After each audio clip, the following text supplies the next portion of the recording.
Hey everybody, just wanted to welcome you to the Student Success Center's workshop on time management. What we're going to do today is we're going to go through a few tips and tricks that you can use to be able to better be able to manage your time with school and with work and with all those different things. So we'll dive right in. If anybody has any questions, feel free to ask whenever you want, and I'll answer. The first thing we want you to know about knowing time management or learning time management is for you to know yourself. Okay? If you're going to manage your time, you have to know what you're managing your time for. And so one thing that you need to do first off is to be able to set goals. Set meaningful goals about the sorts of things that you want, and set meaningful goals about the sorts of things that you need. Okay? We all have different goals, and everybody knows that we have needs like food and shelter and clothing and all those things. And with that comes different goals that you need to put in place to reach those. So getting a job and making sure that you're working enough to be able to pay to put food in your mouth. But the reason you're here, most of you are here, is because obviously you made the decision to come to college and you want to become a successful college student. And so that is sort of somewhere in the gray area between wants and needs.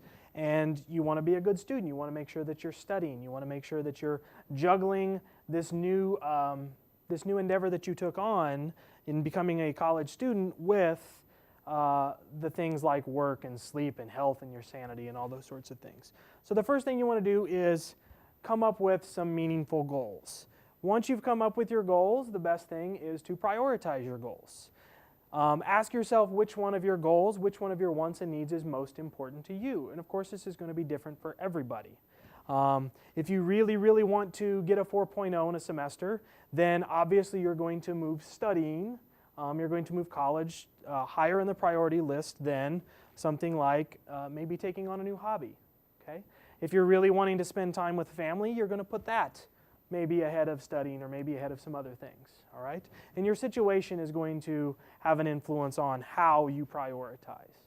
But you have to put in the work of trying to understand yourself and get to know what you want and what you need most, okay? The next thing you do once you prioritize is kind of do a little bit of self-reflection. Get to know your strengths, okay?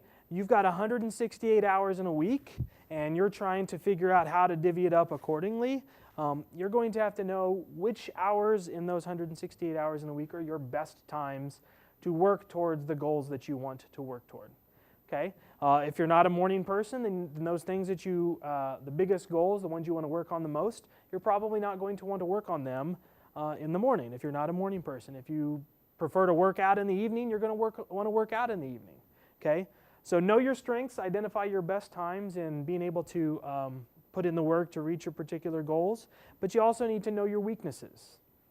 Okay, identify those things that are the biggest time sinks, the biggest wasters of your time, whether it's video game, whether it's television, whether it's reading, whatever it is. Okay? So that's step one, is knowing yourself. Step two, the bigger part, you've done a little bit of self-reflection, you've sort of seen where you're at. Now it's time to develop a plan, right? This is the next step in getting from point A to point B, is to actually develop a plan in creating a situation that will allow you to reach those goals, those needs and wants that you've discussed, that you've come up with, okay? So the number one thing I think that I suggest for college students is to use a planner. Planners are available at the bookstore for just a couple bucks. You can get a planner anywhere, and it's one of the absolute best ways for you to manage your time, okay? To actually create a visual representation of those 168 hours that are in a week and be able to divvy those hours up how you want to and how works best for you and how best meets your needs and your wants and your desires, okay? So if you have a planner, if you have a schedule, typically they're laid out by the week, and it has a full day's list worth of times. It's usually on the hour. So in creating a plan, using a planner, creating a schedule, the first thing you want to do is go in and mark out on your planner those periods of time where you can't really move what is required to do at that time. So if you have a steady job and you know that you work Monday through Friday from 5 p.m. to 9 p.m., go to your planner and you mark that out from the get-go. You can't really change those times. It's not very flexible. Okay?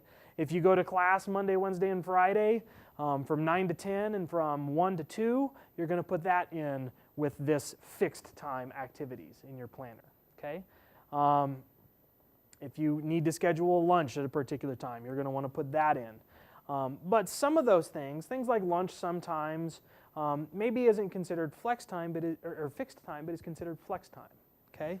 And this is those things where you want to create, you want to make sure that you get it in your schedule at a specific time, but you can have a little bit more leeway in when you do it. Okay? So flex time activities are, let's say you notice a couple of hours between your classes. And you can spend that time doing a number of things, but what you might do in your schedule is put down, well, this would be a good time to study, so you put it in, but it's one of those things where if something comes up, of course, it's easier for you, you're better able to change your priorities and do something else if you need to do it in that time, versus going to work and going to class where you know it's set from the get-go. Okay? Basically what you need to do when you create a planner is to have every single minute be accounted for. And again, there's going to be some flexibility with this. You don't have to stick to it to a T, but it's a guideline, all right? So you're going to want to include those fixed time activities, work, school, class, those things. The flex time activities, which are going to coincide with the goals you've created. If you, again, want to do really well in school, more of your time in your planner is going to be dedicated to studying, for example. If you have goals about your health or going to the gym or weight loss, you're going to want to put a little bit more time in that. But you should ideally have every minute accounted for, right? From 12 a.m. To 11:59 p.m. You should block out the period of time when you should be sleeping. Block out a half an hour for breakfast. Block out an hour for your commute to campus if you commute. Include your work time. Include your exercise time, your study time. Include time maybe in the evenings where you just block out 3 hours and you don't specify. Again, this is really the flexible time that you put in your schedule. Block out 3 hours where you could just say my time or TV time, and then you can use those 3 hours however you want. But then you know once those 3 hours are up, or in the hours beforehand, that you need to stick to what you created in your planner. Okay, so include your class time, study time, sleep, work, exercise, even your free time. All right. So typically a planner, like I said, has a week view, a week-long view, and has every hour of the day, which is great, but it doesn't give you an at-a-glance idea about some of the maybe appointments or special dates that you have coming up in the future. So another thing to do is, in addition to having a day planner, you might want to use a calendar of sorts. That way you can mark assignment deadlines, as far as the school things go, assignment deadlines, test dates, any appointments, any special events, whether it's a person's birthday or you're going out of town. You can mark those in advance. That way you can plan accordingly. If a test is 3 weeks out, you can plan accordingly and divide your time over the course of the 3 weeks right before your test in a way that's more efficient, right? So you're not cramming. So you're not doing some other things that are going to decrease the chance that you're going to meet your goal of doing well on the test. Okay? So you've gotten to know yourself a little bit. Now you've implemented a plan, or you've developed a plan. Now it's time to implement it. It's time to make it happen. It's time to do those things that will lead you to reaching the goals and the desires and wants that you've discussed. Okay? So there are a number of specific strategies for success. One of those is to be consistent. This comes into play even when you're developing your schedule. You want to kind of have a schedule that's fairly consistent, so it's easier to learn and be able to roll with day after day after day. And of course, things are going to be different from day to day. The weekend schedule is going to be different from the day-to-day schedule Monday through Friday. You may have classes on different days, so obviously your time's going to have to be divided up a little bit more different. Maybe one day a week you have a special event that you attend every week, a club meeting. But for the most part, it should be somewhat consistent, to where you go to class during the day, you work in the evening, you have some specific study times, you have some free time that falls in roughly the same area. But you not only need to be consistent in developing your plan, but putting it into action. Making sure that you're mindful and consistently Thinking to yourself, all right, it's study time, I have to sit down, I have to actually do the work. All right? The other thing that you need to be mindful of is those time wasters that you determined when you decided you were going to come up with a time management strategy.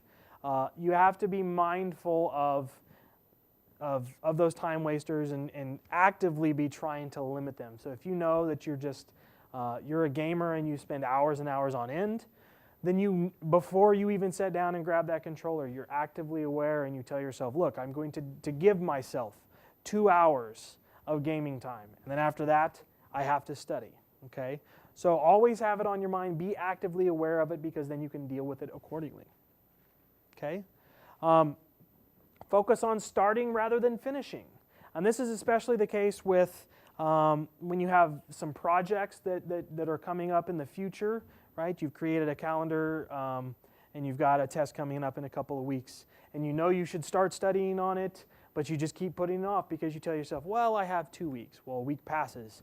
And then you're like, well, I still have a week. And then a couple days before, well, I can still study a couple days beforehand. And then before you know it, it's an hour before the test and you haven't done a lot of studying, you're trying to cram it in.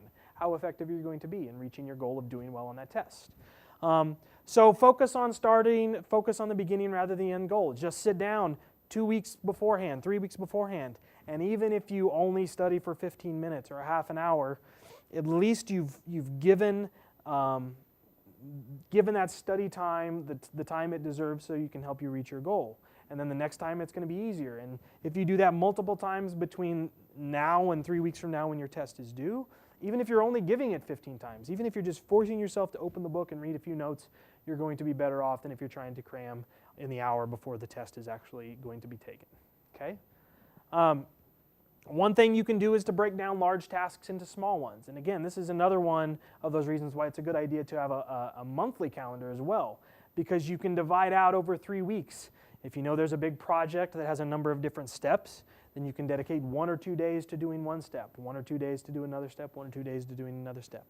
But even on a smaller scale, if you have something that you need to get done in just a couple of days, then you can divide up. I'm going to dedicate a couple of hours to this. I think this part of the project is going to take only about 15 minutes, so I'll do that here when I've got 15 minutes between classes. That sort of thing.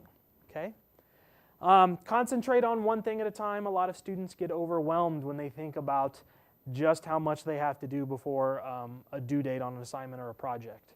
And so in breaking large tasks down into small ones, then you can concentrate and give those small tasks your undivided attention. And you can really put your all into it, and then it'll come together. And if each individual task you've concentrated on and have done very well, then the overall project is, of course, going to be much better. All right? Don't overcommit, and this kind of coincides with learning to say no. When I talk about don't overcommit, typically I'm talking about, let's say your friends come and say, we want you to join this organization, we want you to join some sort of intramural team. And then another group of friends says, we want to come and we want you to join this academic team, or we want you to come to these weekly meetings, which is great. We want you to get involved on campus, of course. But you have a finite amount of time in a week. You have 168 hours, and you can only divide it up so many ways. So if you know that you're going to be spending, that you want to do well on your studies in a particular semester, it might be a good idea to learn to say no and don't commit to so many things that will take time away from doing the actions that you need to be able to reach your goals, okay? But learning to say no also happens on a smaller scale. If you're hanging out in your residence hall room and you're getting ready to study and you sit down and your friends come by and they say, hey, we're going to go to the mall, we're going to do some shopping, we're going to get a pizza, we're going to go play basketball. You have to learn to say no there as well. You have to say, look, I'd love to, but I'm going to sit down, it's in my schedule, I'm going to give an hour to studying, maybe I'll meet you guys down there, okay, or maybe next time. All right? And the last thing that you need to do is ask for help. Try not, if it's overwhelming and you're taking on a whole lot of things at once, there are going to be people out there who can help you. Ask your friends for help. Ask your family for help. Of course, it's your responsibility to do the things you need to do to reach your goals. But you can get help from friends and family, you can get help from resources on our campus. From the Center for Academic Support, you can get tutoring. From the Counseling Center, if you need somebody to talk to. If you're looking for a job, you can go to the Office of Student Employment. Reach out. Don't try to do everything all by yourself and carry the weight of the world on your shoulders when you don't have to. And that'll give you peace of mind and give you more time to be able to put towards doing the work towards the thing that you want to do, to help you reach the goals that you want to reach. Okay? And then this one isn't really a step along the way, but it's something that you should do to help you stick with it and be consistent. And that is reward yourself. Once you've, you're putting in work, you're being consistent, you've divvied up your time, it doesn't have to be all work, right? So once you've sat down for 2 hours, maybe reward yourself with 15 minutes of TV watching. You can build the rewards into your schedule, right? You can put down 2 hours of studying and then have a half-hour break for your favorite television show every Thursdays, and then another hour and a half of studying. It's however you want to do it. So that's about it with the time management workshop. Hopefully we've taught you something that you can take with you, and if you have any questions, let me know. You can always visit our website, the Student Success website, or come by our office in Year 209. So thank you very much.